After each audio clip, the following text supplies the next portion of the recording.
This is my paper on the spiritual heritage of Tolkien, looking at new spiritual engagement with Tolkien's Legendarium. Firstly, I just want to cover my background a little bit so you can understand how I came to study this. So, in my previous studies, I researched the relationship between folklore, spirituality, and prehistory within engagement with English heritage. Within this research, I found that Tolkien had had a vast impact on how people spiritually engage with English heritage. He was a key figure in modern English paganism and in perceptions of the English landscape, as well as English identity on a spiritual level. From this, I decided that I wanted to extend my research onto looking more specifically at Tolkien within this spiritual context. For my methodology for this paper, I examined two spiritual movements that are based on Tolkien and his works. I looked at how these movements engaged with and interpreted Tolkien and his writings through their spiritual beliefs and practices. These spiritual beliefs and practices are framed as spiritual heritage, manifestations of the spiritual relationship that the people within these movements have with Tolkien and his writings. For this research, I have two examples. The Way of Arda's Law, which is a spiritual path not affiliated with mainstream religion, and I also looked at attempts to canonize Tolkien within Catholicism, which I refer to broadly as the canonization movement. And I look at these, and then I look at key findings from looking at them in relation to each other. And this research comes from analysing the written and media content of these movements, but also from speaking to the people involved and getting direct accounts from them. It also assumes a base knowledge of the law that these spiritual movements construct their beliefs around, namely Tolkien's life and the early cosmological aspects of the Silmarillion. And I both conducted interviews, which is where I got my direct accounts from, and analysed the writings of these movements alongside each other to gain a clear insight into them. So now let's focus on the first group. So the Way of Arda's Law define themselves as a spiritual path. They are outside of mainstream established religions. The Way of Arda's Law is a spiritual framework and a path, and people within the Way of Arda's Law can be from multiple faiths and practice these faiths outside of it. There are some practitioners who are solely devoted to this path, but others who also practice paganism and Christianity and other faiths concurrently. What is important is that these do not interfere with each other and dilute the central path of the Way of Arda's Law. And the Way of Arda's Law regard themselves as guardians of the text and of Tolkien's myth. Remaining textually true is imperative to them. The emphasis is on a spiritual and scholarly reading of the texts. Spirituality and scholarship are regarded as compatible and go hand in hand when reading Tolkien. Now let's look a little bit more closely at what they actually believe. So, essentially, a belief within the Way of Arda's Law is that there is a realm that Tolkien had access to and that he allows other people to access as well. This is the imaginal realm. The realm is described by people within the Way of Arda's Law as containing primordial truths, and there is a conception that Tolkien's creations may have been aided by deeper cognitive or spiritual processes. Tolkien's writing process is viewed as a deeply spiritual one. Comparisons are made between Tolkien's works, especially his created languages, and the sacred languages of other religions, such as Avestan in Zoroastrianism, which is pictured in a liturgical text here. So these languages, such as Avestan, are imbued with spiritual meaning and can grant access and connection with the spiritual and the divine. It is Tolkien's writings and languages that are imbued with this spiritual meaning also, and help grant people within the Way of Arda's Law access and connection to this divine realm. The Way of Arda's Law do not view Tolkien himself as sacred. He is not regarded as a divine figure. Instead, they view him as a conduit. He, through his linguistic talents, people within the Way of Arda's Law believe, allows them to view into a spiritual realm that they propose he had access to, this primordial spiritual place. Tolkien is described in this way as a bridge. His linguistic talents are emphasized in their ability to connect people within the way of Arda's law with another realm. Therefore, the words and content are prioritized rather than Tolkien as a spiritual figure. Rather, he has the ability to channel this sacred alternate realm that people within the way of Arda's law appreciate. The way of Arda's law places importance on the early parts of the Silmarillion, essentially the Enelindala and the Valanquenta, which both form the cosmological basis for Arda, Tolkien's world. Scholarship within Tolkien studies has highlighted the spiritual significance of the Enelindala. The music of Vienna, the cosmological myth of the creation of Arda, is believed to have been created between 1918 and 1920, making it one of his oldest works related to Middle-earth, and yet it changed little, uncommon for Tolkien. This creation myth, and the Valar, the holy entities within it, are essential to the spiritual framework of the Way of Arda's law. They have cultivated rituals and meditations based on the information from this specific text. One such ritual involves calling upon the Valar, within their set pairs, into a defined sacred space. The Valar, the spiritual beings that come from Eru Ilúvatar and shape and govern the world, are regarded by the Way of Arda's law as key examples of spirituality within Tolkien's writings, and some within the Way of Arda's law believe they can establish close relationships with them. Now let's look at their practices. So meditation and mental focus is highlighted within the Way of Arda's law, especially linked with Tolkien's linguistic abilities and his perceived ability to channel another realm. For example, one such meditation involves placing mental focus on the script of Tengwar as an expression of divinity. This means visualizing them literally as letters drawn in light, as opposed to images upon a screen. Doing this and focusing your intention on establishing a perceived psychic bridge to a member of the Valar can manifest a spiritual interaction and engagement with them. Intoning Tengwar names is also recommended by the people within the Way of Arda's law.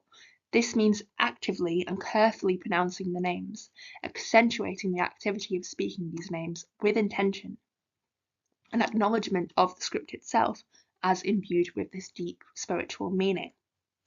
This is an expression of Tolkien's cosmology of Arda and his linguistic abilities within a set meditation, a tradition that involves spiritually and mentally engaging with the Valar and with Tolkien's scripts and languages. Within the Way of Arda's law, so what they term to be true. So for the Way of Arda's law, engaging with Tolkien's own writings is the primary method of participation. So this is actually reading his work, reading and studying his works in a deeply spiritual and scholarly manner.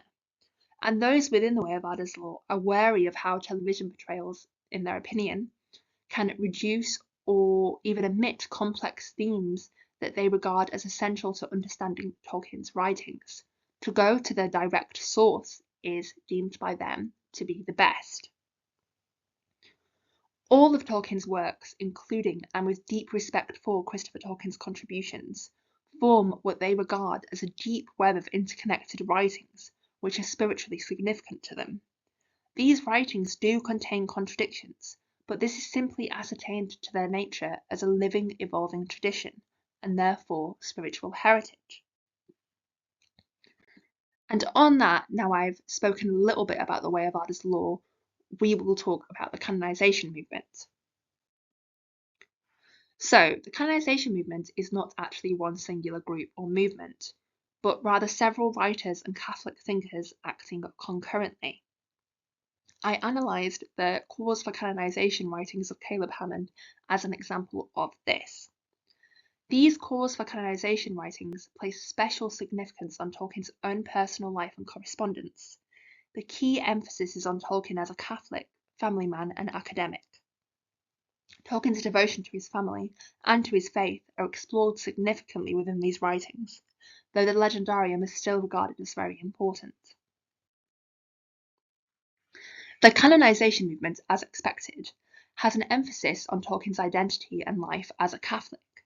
His personal life and correspondences are important, and within this, there is also a particular acknowledgement of a consistent theme of conversion and virtue within Tolkien's life and the people around him.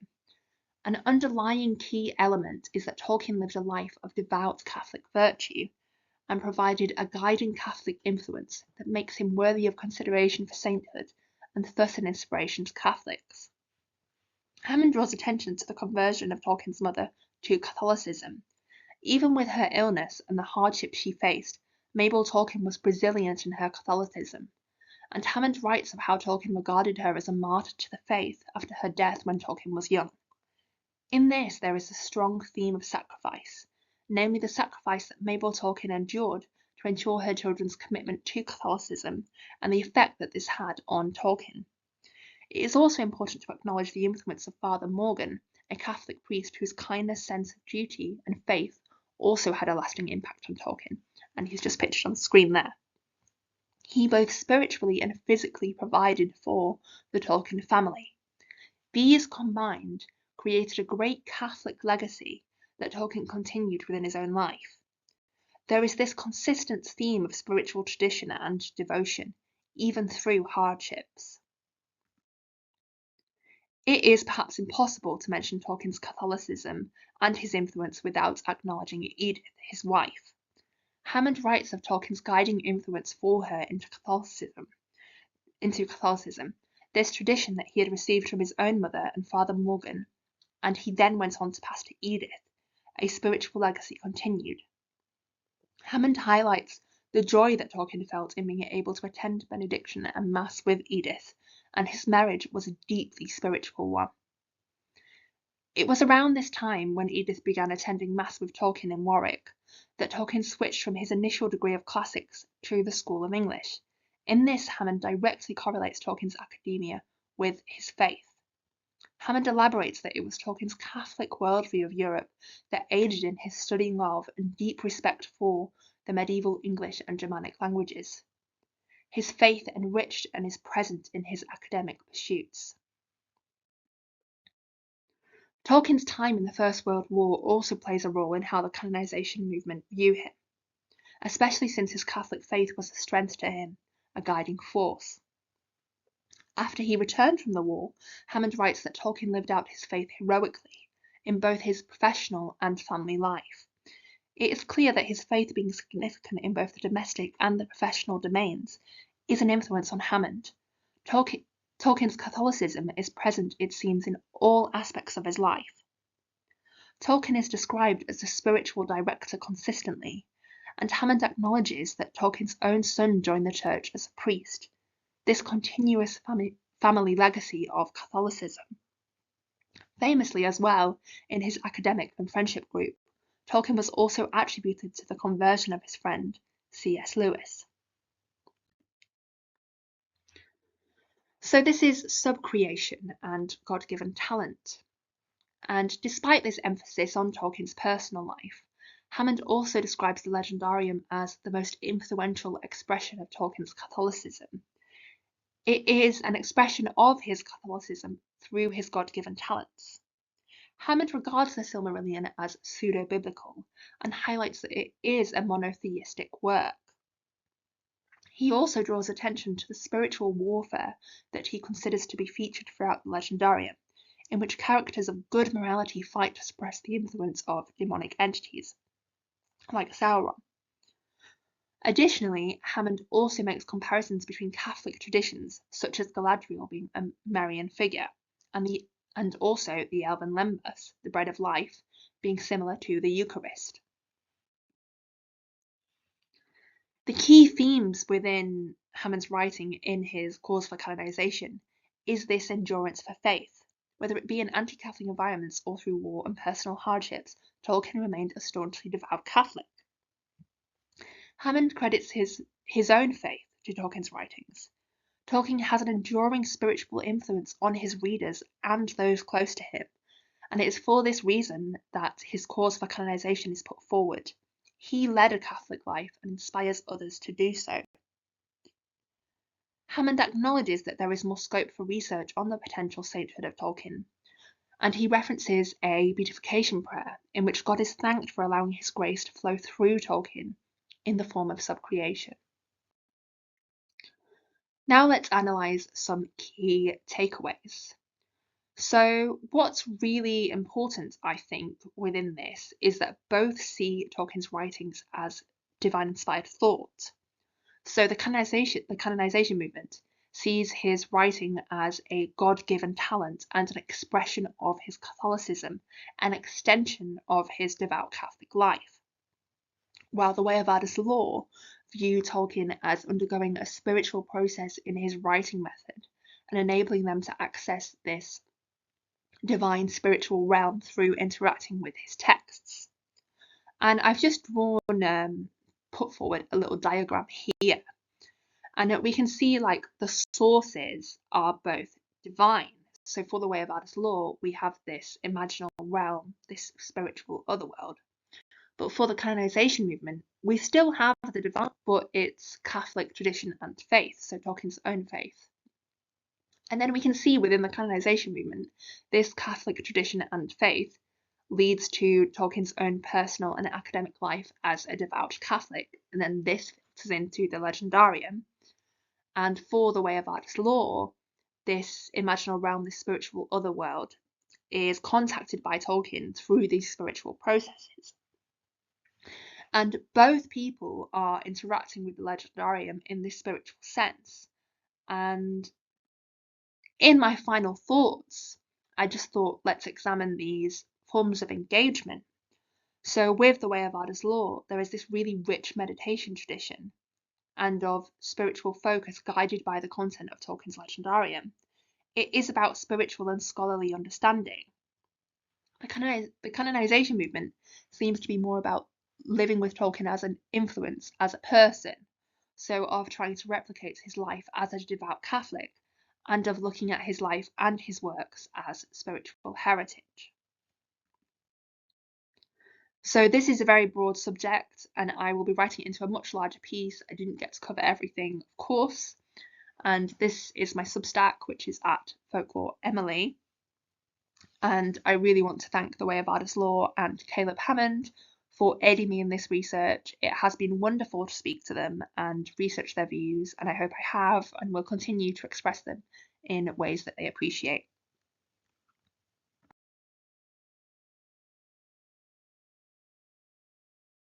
Lovely.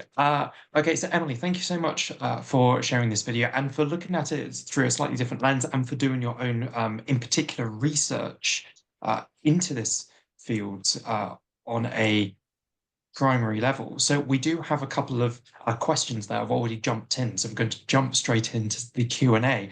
So are you familiar with Marcus Altena Davidson's work on Tolkien spirituality? Yes, I am, and I know that he's researched the Way of Arda's Law before, and yeah, he kind of was an influence in this avenue. Okay. So if anyone's wanting more on that, I've just popped it into the chat in case you want to look that up yourself before, well, get it before the chat moves too quickly. He like really covers like fictional based religions, I believe. So he also looks at like Jediism too, but that's not my interest. I don't research that. I solely wanted to focus on Tolkien. Yeah. Fair enough. It's a good starting point. Okay, so another question has come through. So, do they have specific miracles for canonization other than generically helping people to keep their faith? To be honest, it's still a new, really burgeoning field of study. So I've not seen that yet, but I think it is important to acknowledge that it's new and that it's, really new research. People are constantly looking more into it, but I've not seen any yet. I think the main miracle is conversion, is this nature of people around him and readers converting to Catholicism. That's the most important thing from what I've read and encountered so far. Yeah. Okay. Thank you. And I was just curious as well. At the end, you said that this could just kind of the tip of the iceberg, and you've got more material that obviously we all wish we could include more. But were there maybe one or two points that you couldn't cover in this paper that you think would be quite useful to share with our audience today? I think the most important thing is how respectful both groups were to each other. Both kind of see each other as valid. And for me, that was really nice and refreshing. And I think there is more room in Tolkien scholarship to look at these spiritual avenues as kind of valid and important ways of engaging with Tolkien. But with the canonization movement, that's a really new and constantly improving field. So I'm really excited for what's to come there. As are we all. Well, thank you very much. Oh, we do have another.